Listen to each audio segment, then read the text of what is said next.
मैं आपसे बात करने जा रहा हूं। जैसा कि आप सभी को मालूम है, विभाग द्वारा आज 4th ग्रेड एग्जाम की डीवी शुरू हो चुके हैं। तो आज पहले दिन किस तरह से डीवी आयोजित हुई है, शुरू से लेकर अंत तक का कंप्लीट प्रोसेस बताने जा रहा हूं। वीडियो पसंद आए तो वीडियो को लाइक कीजिए, चैनल जरूर सब्सक्राइब कीजिए, क्योंकि अभी तक जो हमें न्यूज मिली है वो चूरू और जयपुर मंडल से स्टूडेंट के साथियों के रिव्यू आए हैं। बाकी मंडल से भी जो रिव्यू आएंगे, अगर किसी मंडल में कोई दिक्कत हुई होगी तो वो हम आपको इस यूट्यूब चैनल के माध्यम से बता देंगे। इसलिए अगर अभी तक आपने चैनल सब्सक्राइब नहीं किया तो चैनल जरूर सब्सक्राइब कर लीजिए। बाकी 4th ग्रेड एग्जाम के कोर्ट केस को लेकर भी जो भी फैसला आएगा वो भी आपको इस यूट्यूब चैनल के माध्यम से सूचित कर दिया जाएगा। और जो भी फॉर्मेट है डॉक्यूमेंट के, उनकी पीडीएफ आपको हमारे टेलीग्राम चैनल पर देखने को मिलेगी। और तिथिवार जो मंडल वाइज डीवी शेड्यूल है वो भी पीडीएफ आपको हमारे टेलीग्राम चैनल पर देखने को मिलेगी, जिसका लिंक नीचे डिस्क्रिप्शन में दे रखा। अगर अभी तक आपने ज्वाइन नहीं किया तो आप जाके ज्वाइन कर सकते हो। तो चलिए, जयपुर मंडल से जो साथियों का रिव्यू आया है उसके माध्यम से मैं आपको बताने जा रहा हूँ कि किस तरह से डीवी में एंट्री हुई है और उसके बाद डॉक्यूमेंट आपके किस तरह से चेक किए गए हैं। जयपुर मंडल वालों के लिए वहाँ पर एफिडेविट की भी सुविधा है, फोटोकॉपी की भी सुविधा है। इसी तरह चूरू मंडल में भी ये सुविधा अवेलेबल है। तो चलिए बात करते हैं। सबसे पहले एंट्री जो है वो 8:30 से एंट्री मिलनी शुरू हुई है। सबसे पहले 50-50 कैंडिडेट को एंट्री दी गई है जयपुर मंडल में। उसके बाद एंट्री पर आपके डॉक्यूमेंट चेक किया जाता है। रजिस्ट्रेशन के लिए आपकी जो 10th की मार्कशीट है वो चेक की जाती है। उसके बाद आपका बायोमेट्रिक लिया जाता है। उसके बाद आपको एक स्लिप पकड़ा दी जाती है जिसमें आपके कमरा नंबर लिखे होते हैं और उसी कमरा नंबर पर आपको पहुंचना होता है डीवी के लिए। वहाँ पर टीम में 3 सदस्य होते हैं जो आपके डॉक्यूमेंट चेक करते हैं। उसके बाद आपके डॉक्यूमेंट उसी क्रम में चेक किए जाते हैं जिस क्रम में आपके चेक लिस्ट है। जैसे कि चेक लिस्ट मैंने आपको बताई थी पहले भी, आपने अगर अभी तक आपने फिल नहीं की है तो आप फिल कर सकते हैं। वहाँ पर भी आप चेक लिस्ट फिल कर सकते हैं अगर आपके डीवी में समय है तो, क्योंकि इसमें कोई ज़्यादा समय नहीं लगता है। चेक लिस्ट कैसे फिल करनी है इसी वीडियो में मैं आगे बताऊँगा, इसलिए वीडियो को बिना स्किप किए कंप्लीट देखें। इसके अलावा डॉक्यूमेंट में कोई अगर कमी होती है और अगर आप उसी दिन दे सकते हैं तो आप दे सकते हैं, बाकी नहीं तो आपको अलग से टाइम दे दिया जाएगा। यानी कि अगर आपकी कोई मार्कशीट रह गई है और अब वो आप जैसे कि रहते हैं जोधपुर में और आपका जयपुर में डीवी है फॉर एग्जाम्पल, तो फिर उसी दिन तो आने में रहेगा कि जोधपुर से आप मार्कशीट लेके आए। कुछ ऐसी चीज़ें जैसे कि वो आप उसी समय दे सकते हैं तो वो आप उसी दिन दिखा सकते हैं। जैसे एफिडेविट को लेकर हुआ, जैसे कि आपकी मार्कशीट हुई, जैसे आपने देखा होगा स्क्रूटिनी फॉर्म में अगर आपसे कोई मिस्टेक हो गई हो तो आप उसके लिए एफिडेविट दिखा सकते हैं। या फिर आपके मार्कशीट डिग्री सर्टिफिकेट में आपके नाम में कोई त्रुटि है या डेट ऑफ बर्थ में कोई त्रुटि है इसको लेकर, या मार्कशीट में मार्क्स गलत बताए गए, इस तरह की कोई त्रुटि है तो आप एफिडेविट दे सकते हैं। उसके बाद जैसे कि 2 नंबर पॉइंट पर आपकी जो चेक लिस्ट है उसमें अंक तालिका और प्रमाण पत्र दे रखा है 10th का। तो अगर आपने देखो आपके जो भी डॉक्यूमेंट चेक हो रहे हैं वो जो आपके एप्लीकेशन फॉर्म आपने फिल किया उसी के अकॉर्डिंग चेक हो रहे हैं।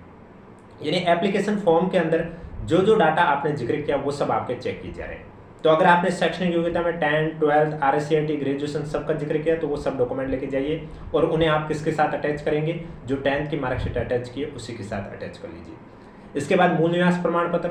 अब अगर किसी कैंडिडेट का मूल निवास प्रमाण पत्र है वो अगर बाद का बना हुआ है, यानी कि एप्लीकेशन फॉर्म की जो लास्ट डेट थी उसके बाद का अगर आपने मूल निवास प्रमाण पत्र बनाया है तो आपको उसके साथ एफिडेविट भी अटैच करना होगा। और जो TSP के हैं उनके लिए विशेष मूल निवास प्रमाण पत्र लागू है। इसके बाद जाति प्रमाण पत्र। अब देखो आप किसी भी कैटेगरी को अगर एप्लीकेशन फॉर्म की लास्ट डेट के बाद का जाति प्रमाण पत्र बनाया है तो उसमें आपको एफिडेविट दिखाना होगा। लेकिन अगर उससे पहले का बना हुआ और अगर आप SC/ST कैटेगरी के हो तब तो वो जीवन पर्यंत वैलिड है। लेकिन इस बीच अगर आप OBC नॉन क्रीमिलियर से हो या MBC नॉन क्रीमिलियर से या EWS से हो तो आपका जाति प्रमाण पत्र 1 साल से ज़्यादा पुराना भी हो गया और एप्लीकेशन फॉर्म की लास्ट डेट से पहले का भी बना हुआ है तो फिर आपको शपथ पत्र दिखाना होगा, वो भी मैक्सिमम 3 साल तक का वैलिड है। अगर आज से 6-7 साल पहले का बना हुआ है तो फिर आपको नया बनाना होगा और जो पुराना बना हुआ वो भी लेके जाना होगा। इसके अलावा आपका अन्य श्रेणी से अगर किसी से फॉर्म फिल किया है, यानी कि अगर आप PH कैटेगरी से फॉर्म फिल किया है तो PH कैंडिडेट वालों को UDID कार्ड भी दिखाना कंपलसरी है। UDID कार्ड नहीं है तो उसके रजिस्ट्रेशन नंबर, इनमें से कुछ एक तो दिखाना कंपलसरी अनिवार्य है, नहीं तो आपका जो डीवी है वो लंबित रखा जाएगा, यानी कि आपको फिर प्रोविजनल कैटेगरी में भी डाला जा सकता है। और जिन्होंने स्पोर्ट्स पर्सन से फॉर्म फिल किया तो उन्हें फिर वो स्पोर्ट्स कोटे का जो सर्टिफिकेट है वो दिखाना होगा। अगर किसी महिला ने विधवा या परित्यक्ता कैटेगरी से फॉर्म फिल किया है तो उनको फिर वो उन कैटेगरी का प्रमाण पत्र दिखाना होगा और ये सब प्रमाण पत्र है जो एप्लीकेशन फॉर्म की जो लास्ट डेट है उससे पहले का बना होना चाहिए। इसके बाद आपका जो चरित्र प्रमाण पत्र टोटल 3 बनाने थे। एक तो जहाँ से भी आपने अंतिम शिक्षा प्राप्त किया वहाँ का चरित्र प्रमाण पत्र आपका जाँच किया जाएगा। इसके बाद 2 मूल चरित्र प्रमाण पत्र जो कि अलग अलग राजपत्रित अधिकारियों द्वारा जारी होने थे। तो जो मूल चरित्र प्रमाण पत्र ये आपके ओरिजिनल सबमिट होंगे और ये आपके लेटेस्ट के बने होने चाहिए। इसके अलावा आपके सादे कागज पर वचनबद्ध प्रपत्र यानी कि आप किसी भी तरह से गुटखे या धूम्रपान का सेवन नहीं करते हैं, उसको लेकर एक सादे कागज पर वचनबद्ध प्रपत्र है। ये सब फॉर्मेट आपको हमारे टेलीग्राम चैनल पर देखने को मिल जाएंगे, तो ये चेक किए गए थे। इसके बाद आपका संविधान शपथ पत्र है, जो कि सादे कागज पर आपने लिखा था, वो आपका चेक किया गया है। अगर किसी में कोई त्रुटि है तो एफिडेविट आप दिखा सकते हैं, चाहे फिर वो जाति प्रमाण पत्र अगर नया बना पहले का नहीं है तो भी एफिडेविट लगेगा। मूल्यांकन प्रमाण पत्र एप्लीकेशन फॉर्म की लास्ट डेट के बाद का बना हुआ, पहले का नहीं बना हुआ तो भी एफिडेविट लगेगा।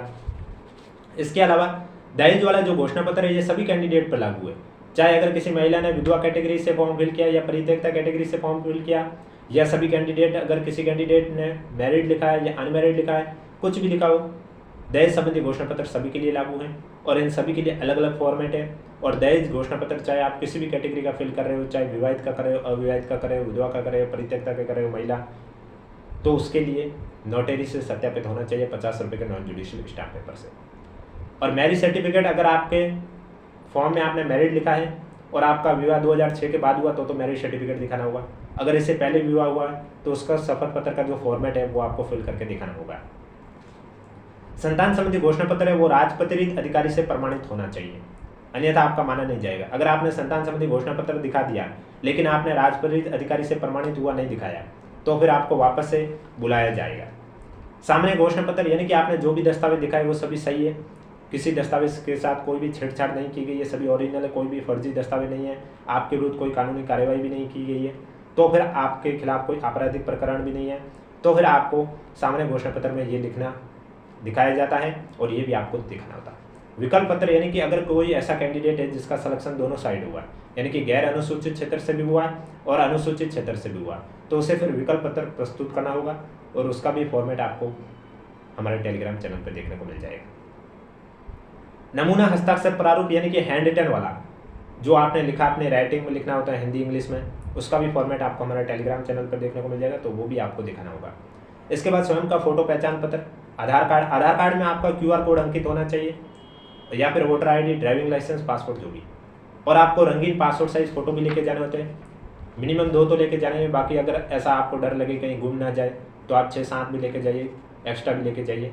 और अगर किसी डॉक्यूमेंट में डाउट लगे, यानी कि बहुत साथियों को डाउट लगते हैं कि स्क्रूटिनी फॉर्म में साइन होना चाहिए या नहीं होना चाहिए, ऐसा अगर आपको भी डाउट लग रहा है तो आप ऐसे करिए कि 2 स्क्रूटिनी फॉर्म जिसमें साइन करवा दीजिए और 2 और लेके जाइए जिनमें बिना साइन, क्योंकि वहाँ 2-3 दस्तावेज अगर आप ज़्यादा लेके जाओगे तो कोई दिक्कत नहीं होगी, लेकिन कम हो गए तो फिर दिक्कत होगी, फिर आपको चक्कर लगाने पड़ेंगे वहाँ पर भी। बाकी किसी मंडल में एफिडेविट की सुविधा भी है, बाकी जहाँ मंडल से इन्फॉर्मेशन आ रही है उसके माध्यम से आपको बता रहे हैं। वीडियो पसंद आए तो वीडियो को लाइक कीजिए, चैनल जरूर सब्सक्राइब कीजिए, क्योंकि इस यूट्यूब चैनल पर आपको इसी तरह 4th ग्रेड एग्जाम के DV से रिलेटेड कोई भी न्यूज़ हो या फिर आपके कोर्स से लेकर कोई भी अपडेट हो, वो आपको इस यूट्यूब चैनल के माध्यम से सूचित कर दिया जाता है। एंट्री पर आपको बायोमेट्रिक हो जाएगा और बायोमेट्रिक के समय ही आपको एक स्लिप दे दी जाएगी जिसमें आपको रूम बता दिया जाएगा कि आपका जो DV है वो कौन से रूम में है, और उसके बाद आपको उस रूम में चले जाना होता है। वहाँ आपका DV रूम जो स्टाफ है वो आपके DV के डॉक्यूमेंट है वो चेक करते हैं। जहाँ तक अभी तक हमें इन्फॉर्मेशन है वो जयपुर मंडल और चूरू मंडल से ही आई है। अब आपका कौन सा मंडल है, आपकी DV कब है, कमेंट बॉक्स में हमें ज़रूर बताइएगा। और ये चेक लिस्ट आप देख सकते हैं, इसे आपको स्वयं को भरना होगा, जिसमें आप देख सकते हैं यहाँ पर आपका पासपोर्ट साइज आपको फ़ोटो लगाना है। इसके बाद यहाँ आपको अपना नाम लिखना है, यहाँ पर email ID लिखनी होगी, यहाँ डेट ऑफ बर्थ, यहाँ 4th ग्रेड एग्जाम के रोल नंबर, यहाँ मोबाइल नंबर, यहाँ आपका जेंडर, और यहाँ पर आपको एज लिखनी है 1 जनवरी 2026 के अकॉर्डिंग। अब आपके जो भी डॉक्यूमेंट है जिस सेट में है वो इसी क्रम में आपको जमाने। अब देखो शैक्षणिक दस्तावेज को लेकर यहाँ पर 10th की डिटेल दे रखी है, तो बाकी की जो डिटेल है वो इसी के साथ आपको अटैच करनी है। ठीक इसी तरह अगर किसी को जाति प्रमाण पत्र के साथ एफिडेविट देना है तो वो जाति प्रमाण पत्र वाला कॉलम है, इसके साथ एफिडेविट अटैच कर दे। इसी तरह अगर किसी को मूल निवास प्रमाण पत्र के साथ एफिडेविट देना है तो वो मूल निवास प्रमाण पत्र के साथ एफिडेविट अटैच कर ले। तो ये क्रम आप देख सकते हैं, जैसे कि अभी मैंने थोड़ी देर पहले ही आपको जिस क्रम में बताया था उसी क्रम पर अब मैं आपको स्क्रीन पर भी दिखा रहा हूँ। स्क्रूटिनी फॉर्म, उसके बाद आपको शैक्षणिक योग्यता रखना है, उसके बाद नीचे आपको मूल निवास प्रमाण पत्र रखना है, और सभी दस्तावेज पर आपको प्रश्न संख्या भी लिखनी है। उसके नीचे आपको जाति प्रमाण पत्र रखना है, उसके नीचे अन्य प्रमाण पत्र जो भी अगर आप पर कोई लागू हो रहा है तो जो कोष्टक में दे रखा है इनमें से, अगर नहीं हो रहा है तो नेक्स्ट स्टेप पे जाइए। मूल चरित्र प्रमाण पत्र जो 3 है वो तीनों ही, यानी कि एक तो जहाँ से अंतिम शिक्षा प्राप्त की वो, और 2 राजपत्रित अधिकारी वाले। इसके बाद वचनबद्ध प्रपत्र सादे कागज वाला, उसके बाद आपको संविधान शपथ पत्र, फिर दहेज संबंधी घोषणा पत्र वाला, फिर विवाह प्रमाण पत्र, उसके बाद संतान संबंधी घोषणा पत्र, उसके बाद सामान्य घोषणा पत्र, फिर विकल्प पत्र, उसके बाद नमूना हस्ताक्षर प्रारूप और लास्ट में स्वयं का फोटो पहचान पत्र। तो इस क्रम में आपको रखने होते हैं और यहाँ पर आपको अपने सिग्नेचर भी कर देने होते हैं। इसके अलावा वहाँ पर जो टीम द्वारा आपके डॉक्यूमेंट पात्र है अपात्र है वो आपके इस तरह से चेक करेंगे, उसका भी फॉर्मेट मैं आपको बता देता हूँ। यानी कि आपकी पात्रता जांच करने हेतु जो चेकलिस्ट है वो टीम द्वारा बनाई जाती है। अब देखो, जैसे आयु मानदंड के अनुसार अगर आपके आयु मानदंड जो रूल है उसके अकॉर्डिंग है तब तो आपके पात्र पर टिक होगा, अन्यथा आपके अपात्र पर टिक कर दिया जाएगा। अगर आयु में छूट प्राप्त स्वयं के वर्ग में कंसिडर, और यदि आपको अपात्र किया जाता है तो उसका रीजन भी यहाँ पर लिखना होता है उन्हें, क्योंकि जब प्रोविजनल रिजल्ट जारी किया जाता है तब अब आप देखते हैं आरएसएसबी बोर्ड द्वारा जब फाइनल रिजल्ट के साथ प्रोविजनल कैंडिडेट के नाम होते हैं तो उसका स्पष्टीकरण भी होता है। इसी तरह शैक्षणिक योग्यता में अगर आपका कोई डॉक्यूमेंट नहीं दिखाया तो अपात्र कर दिया जाता है, नहीं तो आपका पात्र कर दिया जाएगा। पात्र करने की कंडीशन पर यहाँ पर डैश किया जाता है और अगर अपात्र किया जाता है तो उसके रीजन भी यहाँ पर लिखना होता है। ठीक इसी तरह मूल्यांकन प्रमाण पत्र भी अगर आप पर पात्र हैं अपात्र हैं, अगर आप पर लागू नहीं है तो फिर वो लागू नहीं पर टिक होता है। आरक्षित वर्ग में होने का प्रमाण पत्र अगर आप किसी भी आरक्षित वर्ग में नहीं आते हैं तो लागू नहीं है, ये डैश हो जाएगा। अगर आरक्षित वर्ग में आते हैं तो उसका अगर आपने प्रमाण पत्र दिखा दिया तो पात्र हो जाएगा, नहीं दिखाया तो अपात्र कर दिया जाएगा और उसके पीछे का रीजन भी। अब अगर कोई महिला विधवा कैटेगरी से फॉर्म फिल किया है तो उनके प्रमाण पत्र दिखा दिए तो पात्र कर दिया जाएगा। अगर किसी महिला ने सामान्य कैटेगरी से फॉर्म फिल किया तो उन पर लिख लेंगे लागू नहीं है। इसी तरह अगर किसी महिला ने परित्यक्ता कैटेगरी से फॉर्म फिल नहीं किया है या फिर सामान्य कैटेगरी से फॉर्म फिल किया तो उनका लिख लेंगे लागू नहीं है। और अगर किसी ने परित्यक्ता कैटेगरी से फॉर्म फिल किया तो उनका पात्र लिख लेंगे अगर उन्होंने उनका प्रमाण पत्र दिखा दिया है। प्रमाण पत्र नहीं दिखाने की कंडीशन पर अपात्र कर दिया जाता है और उसके पीछे का रीजन यहाँ पर देना होता है। इसी तरह अगर किसी कैंडिडेट ने स्पोर्ट्स कोटे से फॉर्म फिल किया है तो उन्होंने अगर स्पोर्ट्स कोटे का सर्टिफिकेट दिखा दिया तो पात्र कर दिया जाएगा, नहीं दिखाया तो अपात्र कर दिया जाएगा अगर फॉर्म स्पोर्ट्स कोटे से भरा है। अगर फॉर्म ही स्पोर्ट्स कोटे से नहीं भरा है तो लागू नहीं है पे टिक कर दिया जाएगा। ठीक इसी तरह अगर किसी कैंडिडेट ने भूतपूर्व सैनिक से फॉर्म फिल किया है तो वो भी उनके अकॉर्डिंग अगर उन्होंने एनओसी दिखा दिया है तो पात्र कर दिया जाएगा जो भी प्रमाण पत्र है। अगर प्रमाण पत्र नहीं दिखाए तो अपात्र कर दिया जाएगा। अगर किसी ने फॉर्म ही भूतपूर्व सैनिक कैटेगरी से नहीं फिल किया है तो लागू नहीं है पे टिक कर दिया जाएगा। अपात्र की कंडीशन पर यहाँ पर स्पष्टीकरण भी देना होता है। अगर किसी कैंडिडेट ने दिव्यांगजन कैटेगरी से फॉर्म फिल किया, पीएच कैटेगरी से फॉर्म फिल किया तो वो अगर उन्होंने प्रमाण पत्र सभी दिखा दिए तो पात्र हो जाएगा, नहीं दिखाए तो अपात्र। और अगर किसी ने फॉर्म फिल नहीं किया है दिव्यांगजन कैटेगरी से तो लागू नहीं है। अब दिव्यांगजन कैटेगरी वालों को यूडीआईडी कार्ड भी दिखाना कंपलसरी है, मैंने आपको पहले भी बताया अभी भी बता रहा हूँ। यूडीआईडी कार्ड में अगर आपके पास यूडीआईडी का प्रमाण पत्र नहीं है तो उसके रजिस्ट्रेशन नंबर दिखाने होंगे। इन दो में से कुछ एक तो दिखाना अनिवार्य है, नहीं तो आपकी पात्रता को लंबित रखा जाएगा।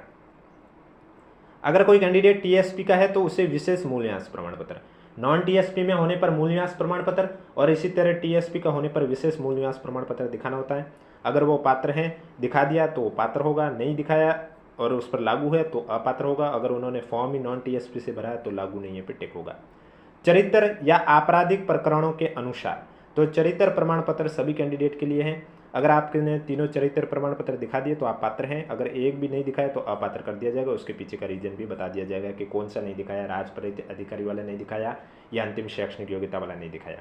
किसी परीक्षा से अगर आपको डीबार किया गया है या नहीं किया गया उसके अनुसार आपको पात्र या अपात्र कर दिया जाएगा। अगर आपको डीबार किया गया तो अपात्र कर दिया जाएगा, अगर डीबार नहीं किया गया तो पात्र कर दिया जाएगा। नहीं पर यहाँ पर टिक हो जाएगा, अगर डीबार किया तो यहाँ पर टिक होगा। संतान संबंधी प्रावधान के अनुसार आप पात्र हैं या अपात्र वो आपके अकॉर्डिंग कर दिया जाएगा। अब पात्रता के सामने में टिप्पणी, एक से अधिक टिप्पणी का चयन किया जा सकता है जो लागू उस पर टिक करें। यानी कि आप में से कौन सी लागू हो रही है पात्रता, जैसे कि केवल अनारक्षित पदों के लिए पात्र हैं तो इस पर टिक होगा, अनारक्षित और आरक्षित दोनों पदों हेतु पात्र है तो इस पर टिक होगा, केवल आरक्षित पदों हेतु पात्र है तो इस पर टिक होगा। अगर कोई विधवा, परित्यक्ता या उत्कृष्ट खिलाड़ी, भूतपूर्व सैनिक, दिव्यांगजन हेतु पात्र हैं तो फिर इनमें से जिस कैटेगरी के लिए पात्र है उस पर टिक होगा। अगर इन्हीं कैटेगरी में से कोई अपात्र है किंतु अनारक्षित व आरक्षित दोनों पदों हेतु पात्र है तो इस पर टिक होगा। अगर इन्हीं कैटेगरी में से कोई अपात्र है किंतु अनारक्षित पदों हेतु पात्र है तो इस पर टिक होगा। अगर इन्हीं कैटेगरी में से कोई अपात्र है किंतु आरक्षित पदों हेतु पात्र है तो इस पर टिक होगा। अपात्र और अपात्र होने का कारण भी स्पष्टीकरण यहाँ देना होता है। पात्रता के संबंध में भी टिप्पणी यहाँ पर लिखी होती है। इसके बाद जो 2 सदस्य हैं और इसके अलावा जो दल का अध्यक्ष है, दल का अध्यक्ष का नाम, पद स्थापन स्थान यहाँ लिखा होता है और जो 2 सदस्य हैं उन दोनों सदस्य के सिग्नेचर उनका नाम, पद नाम और पद स्थापन स्थान। उसके बाद नोडल अधिकारी के यहाँ सिग्नेचर होते हैं और नोडल अधिकारी के बारे में यहाँ पर टिप्पणी लिखी होती है। तो ये तो चेकलिस्ट आपको स्वयं को भरनी होती है, वो वाली नहीं, ये वाली आपको स्वयं को भरनी होती है। अब कोई भी किसी को डाउट है तो नीचे कमेंट बॉक्स में पूछिए। आशा करता हूँ आपको वीडियो समझ में आया होगा कि किस तरह से आज डीवी आयोजित की गई है, और वहाँ पर भी आपको एफिडेविट की सुविधा है, फोटोकॉपी की भी सुविधा है। इसके अलावा आगे का क्या प्रोसेस रहेगा, जो भी अपडेटें आती रहेगी आपको इस यूट्यूब चैनल के माध्यम से सूचित कर दिया जाएगा। और सभी फॉर्मेट की पीडीएफ और जो तिथिवार शेड्यूल जारी किया है उनकी पीडीएफ आपको हमारे टेलीग्राम चैनल पर देखने को मिलेगी, जिसका लिंक नीचे डिस्क्रिप्शन में दिया हुआ। अगर अभी तक आपने ज्वाइन नहीं किया तो आप जाकर ज्वाइन कर सकते हो।